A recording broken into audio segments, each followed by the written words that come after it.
Salut les Veriens et bienvenue dans votre émission d'actu à cœur ouvert. On vous le disait lors de l'émission précédente, ce qui fera acheter un casque VR en fin d'année, ce sont les jeux. Et on verra donc en premier lieu une partie de la proposition de Meta pour vous vendre son Quest 3. On fera bien évidemment le tour du casque lui-même de façon décontractée et on verra encore plus de jeux variés en seconde moitié de la vidéo. Allez, c'est parti.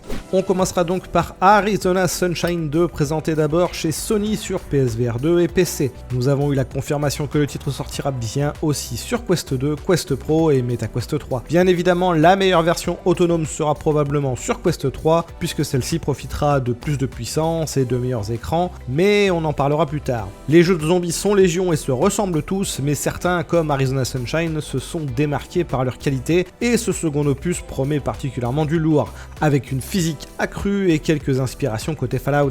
Du lourd qui sortira un peu plus tard cette année. Plus tard dans l'année également, c'est Vampire the Masquerade Justice qui déboulera sur PSVR 2, Quest 2 et MetaQuest 3. Dans ce nouveau RPG d'aventure, vous incarnez un vampire qui se cache dans les ombres de Venise. Proposant une narration qui comprend plusieurs missions secondaires et options de dialogue, vous serez armé d'une arbalète. Celle-ci sera utilisée pour la résolution d'énigmes et le combat. Outre les phases d'exploration, il faudra surtout vous infiltrer et achever vos ennemis en toute discrétion. Pour ce faire, Fast Travel Games vous propose une cape d'ombre permettant de vous cacher des coupables à la vue de tous. Vous pourrez aussi faire bouillir les entrailles de votre victime avec un chaudron de sang ou l'entraîner dans l'oubli avec un piège d'ombre. Vous gagnerez de l'XP et vous pourrez acheter de nouvelles compétences. Et proposant aussi divers compétences, c'est Bulletstorm qui débarque en VR. Cet excellent jeu sorti à l'origine en 2011 revient désormais sur Quest 2, Quest 3, le tout recréé de A à Z pour tirer pleinement parti de la VR. Le titre vous permettra d'incarner Grayson Hunt, un ancien soldat des opérations secrètes devenu pirate de l'espace qui s'est écrasé sur Stygia. Votre mission sera d'éclater tout ce que vous trouverez sur la planète avec classe. Outre le large panel d'armes disponibles, le jeu fait surtout la part belle au skill shot. Vous pourrez donc profiter des ralentis en VR pour dézinguer vos ennemis avec le plus d'imagination possible. Et les très gros monstres risquent d'être particulièrement impressionnants en VR. Prévu pour cette année, on ne sait pas encore si le mode multijoueur coopératif et attaque seront inclus dans cette version VR.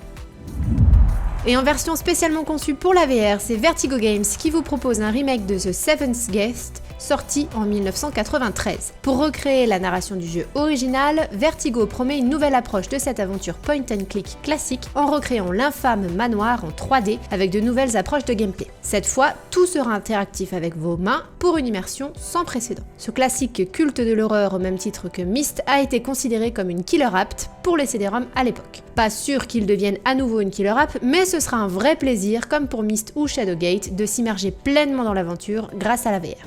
On continuera l'immersion avec Dungeons of Eternity, conçu par un studio fondé avec des vétérans d'Oculus Studio. Ce donjon crawler coopératif pour Quest 2 Pro et MetaQuest 3 vous propose du solo ou de la coopération jusqu'à 3 joueurs qui incorporent des combats basés sur la physique et des donjons aléatoires. Vous devez surmonter des énigmes et des pièges et collecter le plus de trésors possible sans mourir, tout en explorant des cryptes, des châteaux et des cavernes. Si vous parvenez à vous mettre à l'abri, vous pourrez alors fabriquer de nouvelles armes générées aléatoirement et équiper vos personnages différemment. Dungeons of Eternity arrivera plus tard dans l'année et des mises à jour gratuites avec des nouveaux types de pièces sont également prévues après le lancement cet hiver.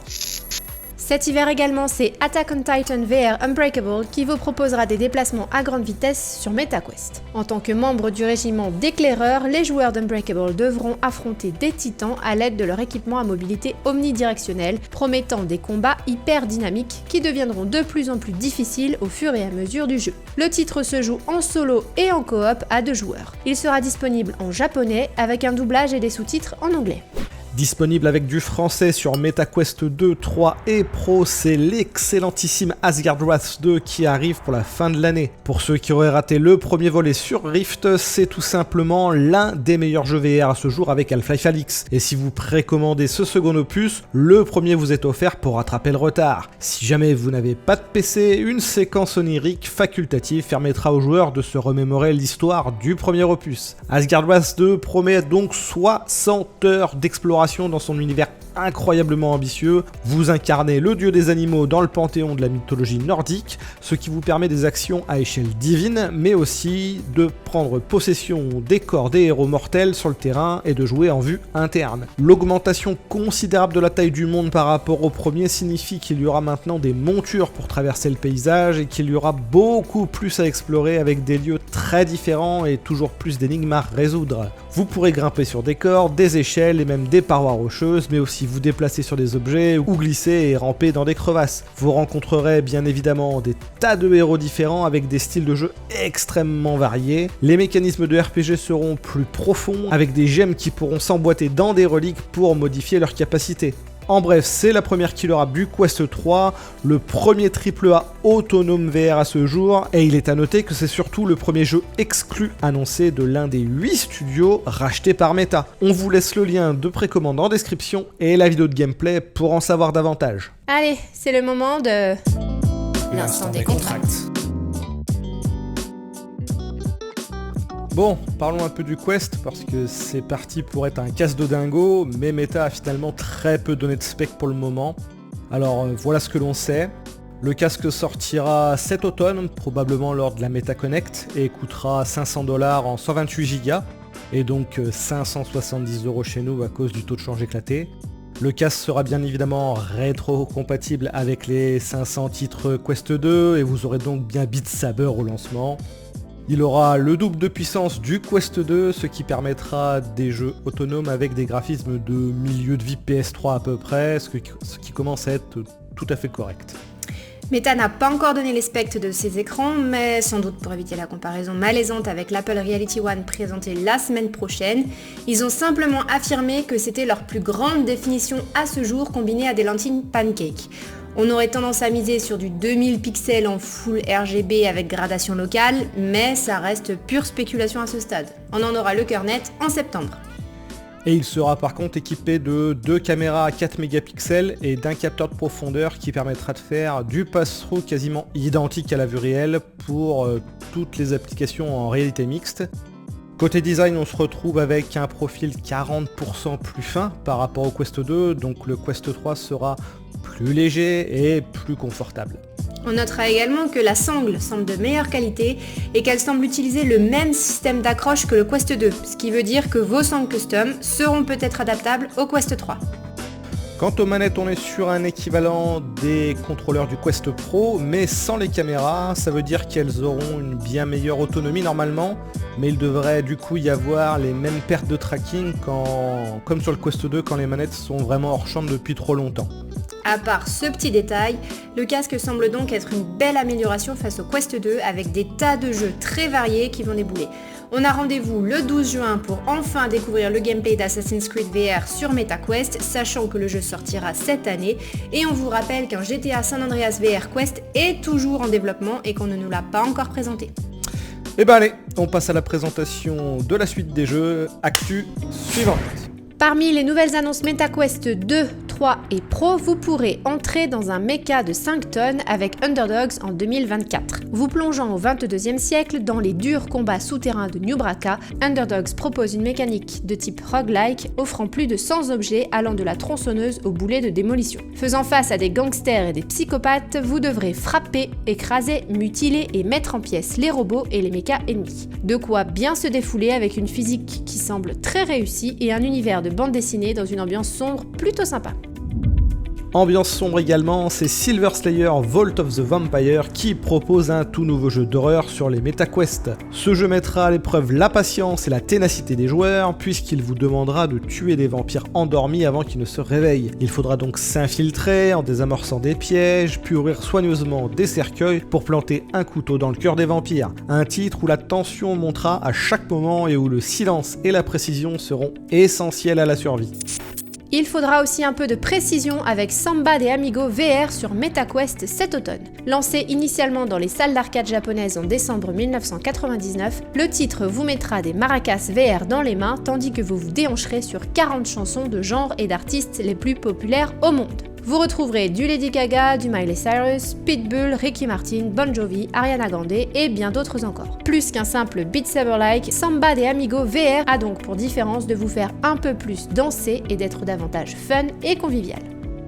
Probablement tout aussi fun et convivial, c'est Ghostbusters Rise of the Ghost Lord qui sera lancé simultanément sur Quest et PSVR 2 cet automne. Cette nouvelle est accompagnée d'une bande-annonce centrée sur l'histoire de Rise of the Ghost Lord qu'on vous laisse en description. Elle laisse transparaître un peu de gameplay en coop à 4 joueurs, mais aussi un certain nombre d'éléments emblématiques de la franchise. Vous devrez élucider un mystère dans un nouveau chapitre de l'univers de SOS Fantôme à San Francisco, manier des équipements emblématiques pour traquer, exploser et piéger les fantômes et sauver une fois de plus le monde.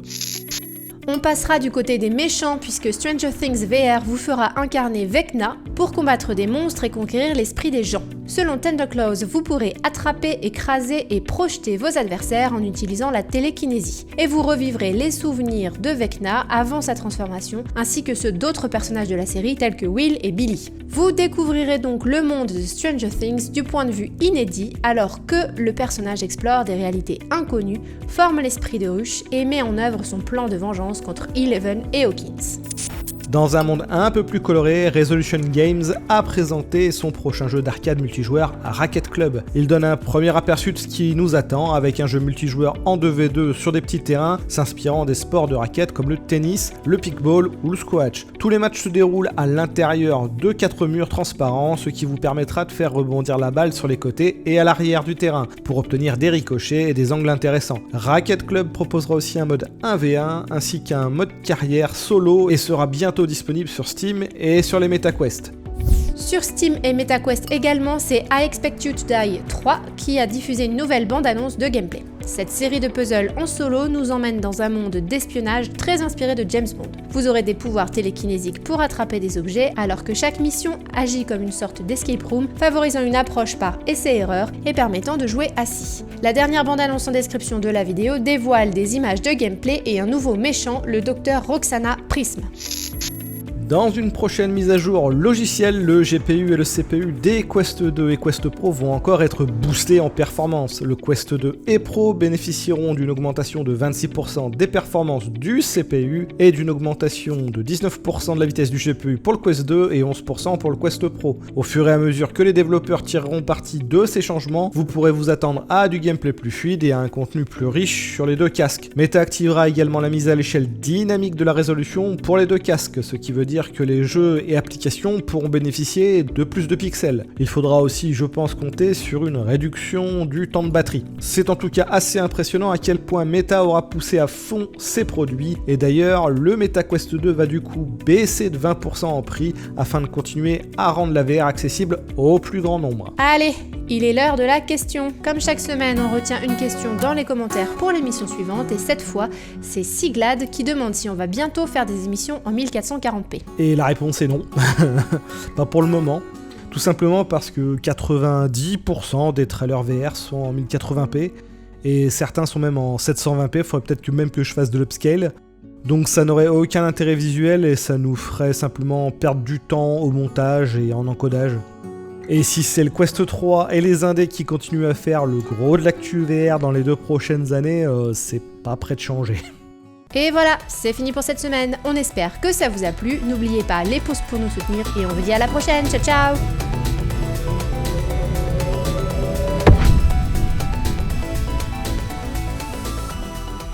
Du coup, je vous partage mes réflexions à chaud en bilan de la conf de Meta. Je dirais que le casque en l'état apportera assez peu de nouveaux publics. Seuls ceux qui étaient déjà convaincus en fait, mais qui hésitaient encore à passer le gap se diront sans doute que c'est peut-être le bon moment, et ils auront sans doute raison.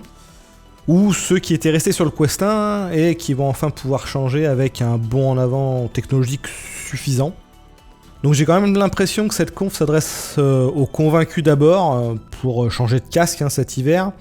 Et entre le facteur de forme, le confort, les meilleures lentilles, les meilleurs écrans pour streamer les jeux PC, plus la double puissance pour les jeux autonomes, je pense que c'est un bon deal. Reste à côté de ça que le Quest 2 aura tout à fait de quoi se défendre en fait, parce que finalement, il a encore tous les jeux, donc il va baisser de prix. Donc ça veut dire que ça permettra de continuer à séduire, lui, un nouveau public avec son tarif agressif, donc des nouveaux entrants, ce qui fera peut-être pas forcément le Quest 3. D'une certaine façon, j'ai quand même l'impression que Meta balise complètement le terrain en termes de tarifs. En tout cas, vis-à-vis, je trouve, du PSVR 2, qui a du mal à proposer pour l'instant des très gros jeux, alors que c'est sa cible et c'est là qu'il est censé se démarquer. Donc il aura bien du mal à faire face entre les deux quests, alors que c'est même pas le même segment qui est visé à la base. Donc je pense que ça va être compliqué si Sony se sort vraiment pas les doigts pour envoyer plein de jeux.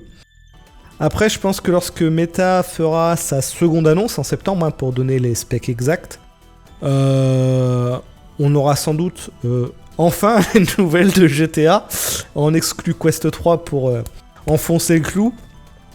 Même s'il sortira en 2024 ou 2025, hyper tard en vrai. Et surtout, on aura les nouveautés de la réalité mixte. C'est ça qui est sans doute prévu pour aguicher le grand public à Noël. Parce que la question en fait sera de savoir si la réalité mixte va arriver à séduire le public suite à ce qu'Apple va faire. Et donc si c'est le cas, Meta pourra jouer là-dessus sur son Quest 3 pour se positionner comme un casque Apple, mais en version accessible au public. Et là, je pense qu'il y a un très bon placement. C'est pour ça qu'ils ont très peu communiqué dessus juste là, et qu'ils vont attendre que Apple lance la totale pour pouvoir se placer juste derrière. Mais on verra, on aura la réponse de ça en septembre.